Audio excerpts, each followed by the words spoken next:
Suruh datang malam ini kemari. Gue tunggu. Gue bawa orang Betawi semua kemari. Orang Betawi itu bodoh, kata gua. Jelas.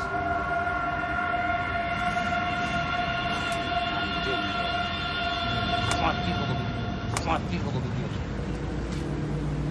Jelas. Jelas. Hah? Bilang sama Gondo, bilang Venus, bilang ya suruh datang kemari, gua bacok. Main-main di proyek ini. Maupun lo orang Betawi, orang mau beli bumi kayak lo, hadapin gua bilang. Kalau bos lo bilang dia sendiri dia punya wilayah, bilang dari gua. Bilang, wilayah bapak lo bilang. Bilang sama Gondo bos lo itu. Cing lo.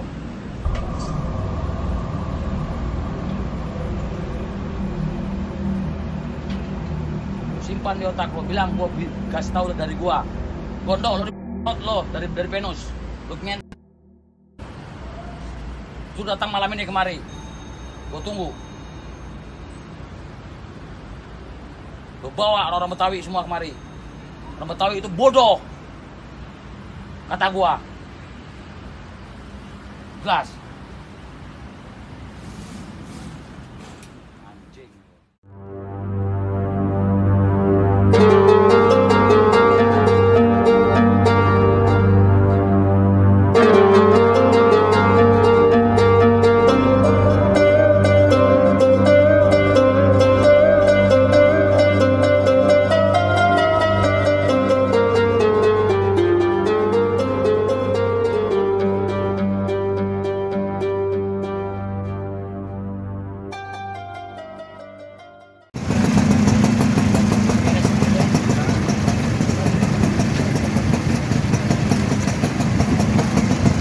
Betawi.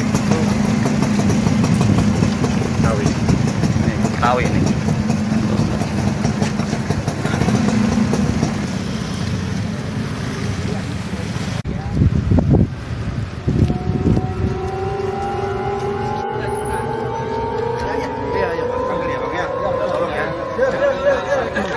Ayo.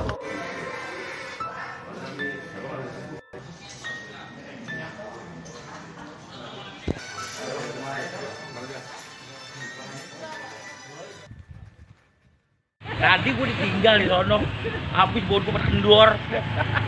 Mau mana Pak? Itu mau namo. Oh namu. Kondangan. Oh mana Bang? Mau mana nih? Siap. Siap. Mau mana Bang? Bang Wakil. Ini ketua DPR nih, bahagia nih. Hot, jempap, ya elah. Iseng deh kita dah ya.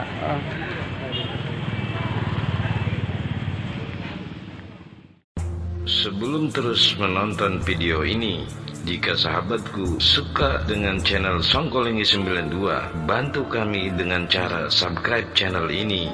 Karena subscribe tidak bayar, pulsa pun dikit doang. Habis itu jangan subscribe lagi channel ini, karena subscribe cukup satu kali seumur hidup untuk satu channel. Maka dari itu, silahkan sahabat menekan tombol subscribe untuk channel Songkolingi 92 ini. Nyok, kita tonton bareng-bareng. Assalamualaikum warahmatullahi wabarakatuh. Halo sahabat Songkolingi 92. Kali ini gue hadir untuk ngeberitain tentang bocah Betawi, orang Betawi dibilang bodoh oleh oknum sebagaimana dalam video yang dimunculkan di awal tayangan tadi. Dan gue merasa perlu untuk bahas ini karena gue juga orang Betawi Bekasi. Siapapun di negeri Indonesia ini nggak boleh macem-macem ngomong sembarangan. Sekarang udah ada undang-undang ITE, informasi dan transaksi elektronik. Bisa dijerat dengan undang-undang itu. Kan sekarang orang banyak kalau nulis ngomong sembarangan, dilaporin sama orang ke polisi, ditangkap dah orang itu. Begitu juga itu yang kalau nggak salah namanya Penus atau siapa tuh. Di video tadi rame itu katanya terjadi di kota Bekasi. Ada bocah Betawi, bocah Bekasi ketangkep nyolong apa tuh? Nyolong besi proyek kali ya. Ada mobil truk sih itu. Pertama kesalahan oknum itu di video itu yang ngaco ngomong sembarangan, menghakimi orang lain secara sepihak. Harusnya kalau emang besinya dicolong ya dia laporin ke polisi. Dia hakimi, dia tendang, dia dupak itu bocah Bekasi, bocah Betawi. Saya nggak tahu juga itu siapa dan dari mana asalnya, di Bekasinya mana, kota yang jelas kota Bekasi. Habis itu dibilang bodoh, Betawi bodoh. Bahkan tadi kita cut itu ada kalimatnya yang aib. Urusan kasur suami istri disebut. Makanya tadi kita keep ya. Kita silent itu suaranya. Jadi emang kebangetan juga sih, makanya gua munculin sekarang ini. Gua taruh ini cerita di rubrik Bumi Patriot. Nah, tajuknya orang Betawi bodoh. Ada 4 pengertian kata bodoh di dalam Kamus Besar Bahasa Indonesia KBBI. Pertama, sedikit pengetahuannya, sedikit ilmunya. Banyak nggak taunya itu bodoh menurut KBBI. Contohnya, orang Belanda penjajah dulu seneng kalau miara orang bodoh, yang dijajah bodoh. Digoro-goroin mulu. Bandanya, kekayaan alamnya dikeduk. Kadang-kadang ceweknya kan diperkosa, pernah kan sama penjajah Jepang. Kalau ada cewek-cewek nggak pakai kutang jalan, orang biasa, orang kita mah dulu biasa begitu. Cewek jalan di luar rumah nggak pakai kutang. Orang lanang, orang Bekasi biasa ngeliatnya, tapi yang nafsu orang Belanda, penjajah, ya. Nah mereka seneng tuh miara bodohnya warga kita, warga Indonesia, khususnya warga Bekasi karena lagi jajah. Dan bodohnya lagi itu orang kita ada yang dijadiin antek nikah, antek Belanda untuk ngawasin orang pribumi. Saudaranya dewek, kan banyak tuh. Cerita dulu zaman perjuangan di sekitar kita ada antek nikah. Kebetulan bapak gede saya, Bapak Haji Muti Thoyib Anwar Layu, itu jadi veteran RI. Dia cerita, gua dulu di penjara gara-gara si Anu no antek nikah. Disebut namanya, tapi saya nggak sebut di sini namanya. Nah itu bodoh. Negaranya diambil, tanahnya diambil, kekayaannya dikeduk. Dia jadi spionnya penjajah. Menir, Belanda, Demang termasuk di dalamnya. Ini makna pertama kata bodoh dalam Kamus Besar Bahasa Indonesia, KBBI. Yang kedua, pengertian bodoh, telat paham. Tulalit, telmi, telat mikir. Itu pengertian yang kedua. Jadi ibaratnya kalau orang bodoh diajak ngomong ngalor ngidul, yang ngomong udah ngomongin pun cemara, dia masih mahamin tentang puntoge, masih di bawah. Itu masuk bagian dari bodoh, telat mikir.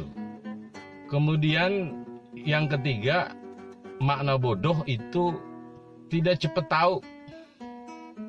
Ditebakin 3 kali 3, 3 tambah 3, 1 tambah 7 berapa? Lama mikirnya.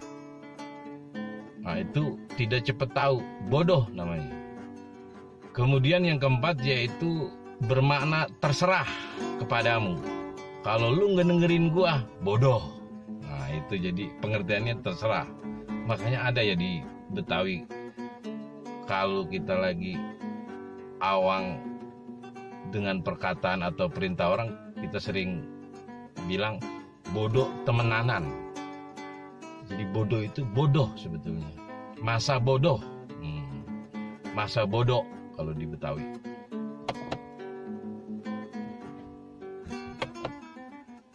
Masa bodoh kalau di Betawi. Aslinya itu bodoh, ya. Kalau lu nggak dengerin gua, bodoh itu namanya. Jadi ada 4 makna kata bodoh. Nah, Nah, ini oknum yang bernama Penus di video itu, lagi-lagi saya nggak kenal siapa dia, bilang orang Betawi bodoh. Kalau dia ngomongnya cuma sama yang dianggap udah nyolong besinya itu, lu bodoh lu, brengsek lu, itu nggak panjang urusan. Tapi karena orang Betawi bodoh dan bilangin sama si Anu, orang Betawi kumpulin sini, gua tungguin. Orang Betawi pada, itu tadi yang pakai bahasa kagak semenggah dia, makanya kita keep tadi, kita silent itu bahasa dia. Nantang dia, nantang orang Betawi itu suku. Nah itu di undang-undang ITE itu kena itu. Ya, siapapun dia. Jadi gue juga emosi lah denger gitu. Karena gue ini orang Bekasi, Betawi, beranak di sini. Terus ada orang luar yang macam-macam, itu juga urup. Kalau kita pada kesel dibilang Betawi bodoh. Nah tetapi sahabat Songkolingi 92, gue ingin juga bahas hal yang terkait dengan kata-kata bodoh itu, kaitannya dengan hal lain yang gue akan jabarin di sini terkait bodoh ya. Teringat dengan Mang Abid Marzuki, Kiai Haji Abid Marzuki, keponakan almarhum Kiai Nur Ali. Beliau itu dulu jadi ketua tim visi misi waktu Bekasi Kabupaten mau pisah, atau Bekasi Kota mau pisah dengan Kabupaten Bekasi.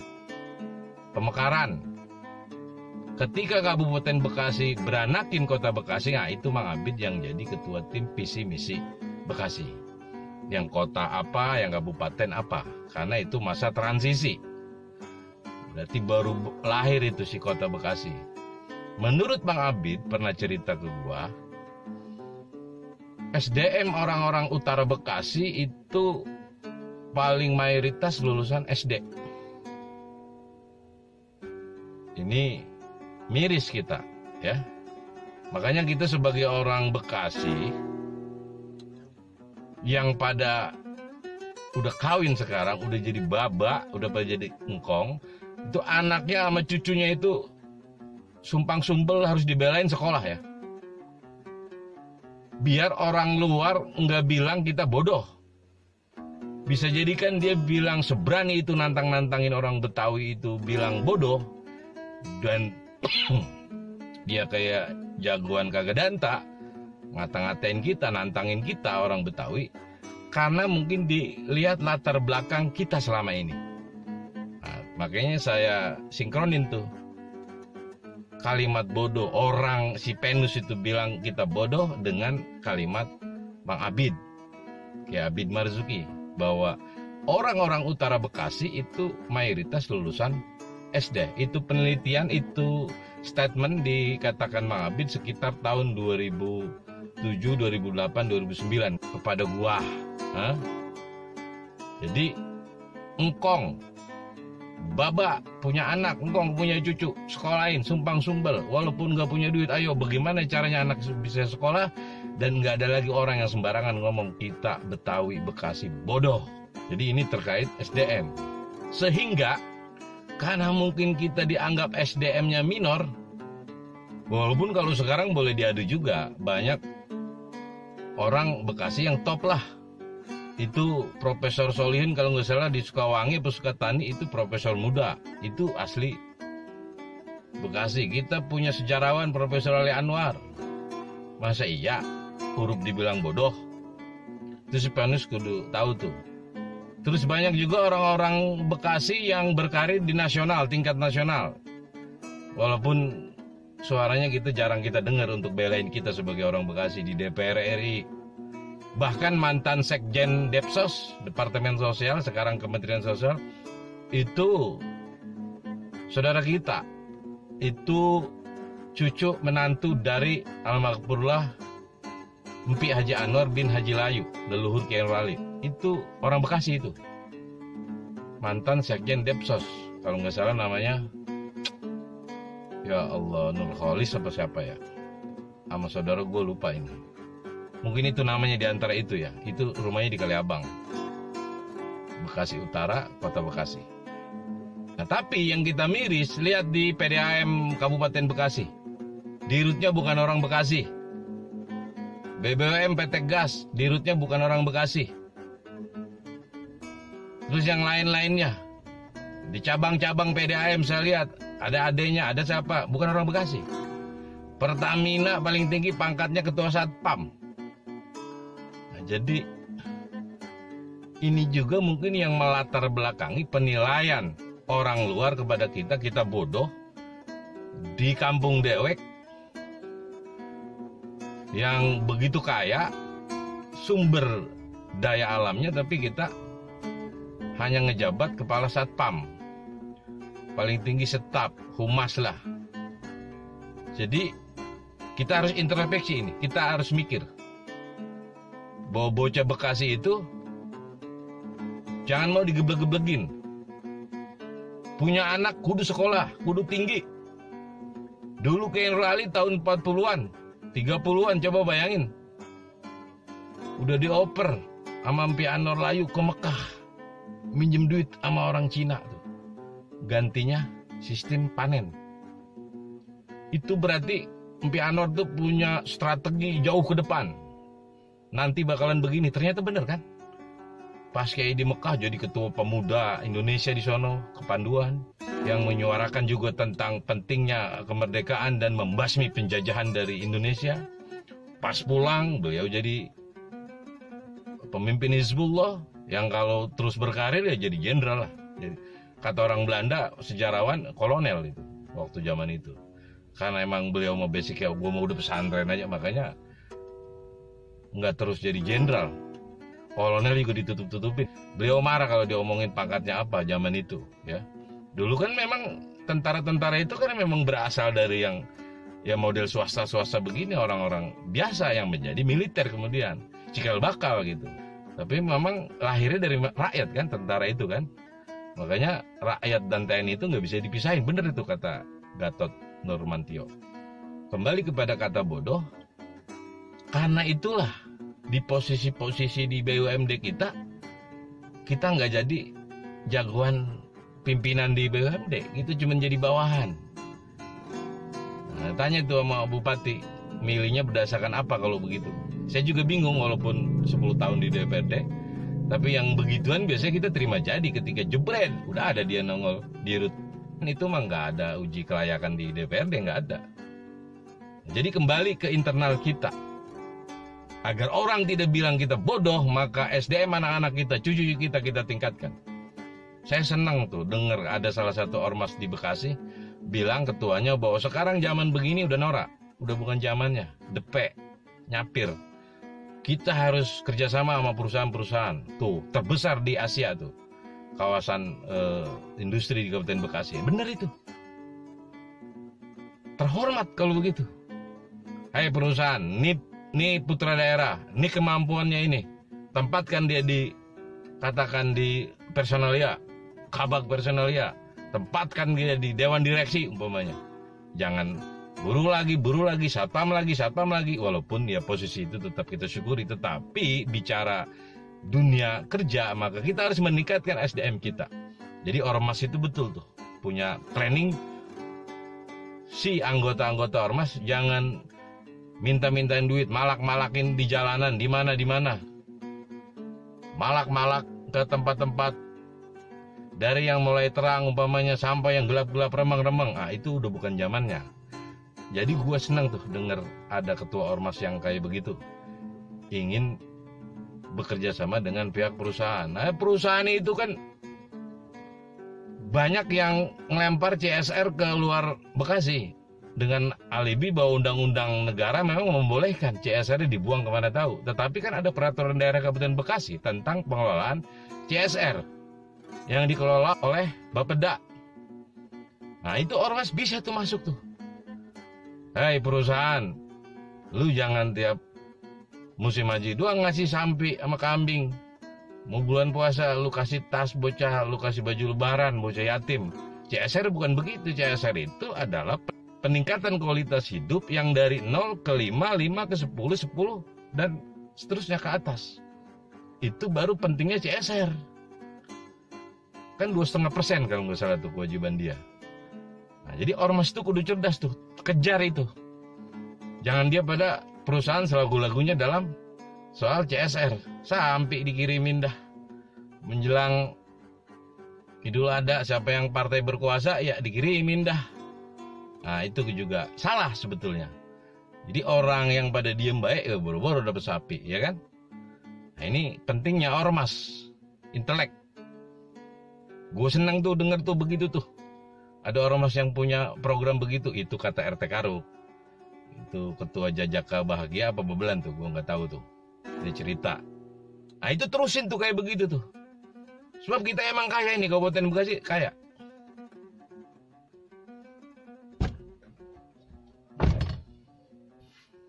Kabupaten Bekasi emang kaya. Jadi kita gali potensi kekayaan itu untuk diri kita sebagai warga Bekasi. Jangan kita selalu dibodoh-bodohin sebagai putra daerah gitu. Nah, sahabat Songkolengi 92, gue berharap bahwa langkah yang sudah benar dilakukan oleh Bang Damin Sada sebagai Ketua Jajaka Nusantara tuh, ngelapor ke Polres Kota Bekasi, itu juga diimbangi dengan keseriusan Polres Kota Bekasi memproses persoalan ini. Itu oknum itu segera diadili, dipanggil. Kalau emang harus ditahan sesuai aturan, tahan. Terus ditanya itu, dia nantangin orang Betawi kan banyak tuh jutaan. Ini Betawi yang ada di Jakarta apa Betawi yang ada di Bekasi? Itu kan umum dia ngomong. Gue tungguin, goblok, apa tuh? Gue tungguin, orang Betawi bodoh. Jadi banyak berarti itu jutaan orang Betawi yang dia tantangin gitu. Jadi benar itu ngelapor ke Polres. Kalau kita mau turutin emosi, waduh, kita papak gitu, kita gede gitu pakai martel. Kalau nggak ada hukum di Indonesia sebagai menjaga kehormatan orang Betawi, tetapi karena ada hukum nggak boleh main hakim sendiri. Dia itu nendang-nendang si bocah yang dituduh nyolong besi, biarin aja, antepinnya dia begitu. Menghakimi sendiri itu, berarti dia akan dipanggil sama Polres Kota Bekasi dan akan ditanya. Menghakimi orang lain dengan cara kekerasan fisik, padahal ada polisi. Yang kedua nantangin semua orang Betawi. Yang ketiga bilang bodoh orang Betawi. Yang keempat orang Betawi itu ngen, gitu. Orang Betawi itu yang kasur suami istri itu, dia bilang. Di videonya sengaja kita silent. Gue juga di sini nggak berani ngomong itu. Etika, sopanan. Orang Betawi itu sopan, ya. Yang terakhir, kita harus bersatu, kita harus mencegah semua hal-hal yang tidak baik di tanah kita sendiri, di kampung dewek. Ada orang ngomong ngaco belok, nantang-nantangin, hina-hina suku kita nggak boleh main hakim sendiri. Umpama yang terjadi lagi setelah ini, oknum yang bernama Penus itu ada kembarannya umpamanya di Bekasi ngomong ngaco lagi, maka tetap jalur yang kita pakai. Karena orang Bekasi, orang Betawi itu patsun dengan aturan. Kiai Nur Ali gimana kurangnya? Pejuang, pahlawan nasional, pendiri Bekasi, Bupati PJS, Bupati tahun 50, waktu pertama didiriin, waktu masih kantor di Jatinegara. Kalau mau ego-egoan, terus gue pengen jadi gubernur nantinya. Enggak, balik lagi ke pesantren. Itu orang Bekasi. Enggak rakus. Dunia, jabatan. Kalau pakai rakus, pakai terus itu. Jadi Dewan Konstituante atau MPR zaman sekarang. Tadi bupati dan sebagainya. Tapi enggak, balik lagi ke pesantren. Nah, walaupun mental itu kadang-kadang nurun di kita tuh, orang Bekasi tuh. Nggak terlalu ngotot gitu, pasrahan orang Bekasi. Karena dulu Pak Kiai itu udah lo ambil, terusin tuh. Berjuang lu terusin tuh. Jabat-jabatan. Gue mau balik lagi pesantren. Nah, sikap itu nular tuh ke kita tuh. Kadang-kadang kita pasrah gitu. Sebagai anak-anak utara terutama nih, ya. Seolah nggak ada jasanya itu orang utara di Bekasi. Jadi nggak ngoyok orangnya gitu. Mungkin ada latar belakang itu tadi. Sesepuh kita, pemimpin kita, Kiai Nur Ali, sikapnya, sifatnya itu nggak arogan gitu, nggak serakah dengan kekuasaan. Walaupun paling berjasa, gue boleh bilang itu paling berjasa di Bekasi, tapi ketika udah selesai, udah merdeka, Bekasi udah pindah dari Jatinegara ke kota Bekasi sini zaman itu, beliau udah gue cabut ke pesantren lagi. Tugas gue ini, gue diongkosin mahal-mahal bawa gue ke Mekah untuk ini.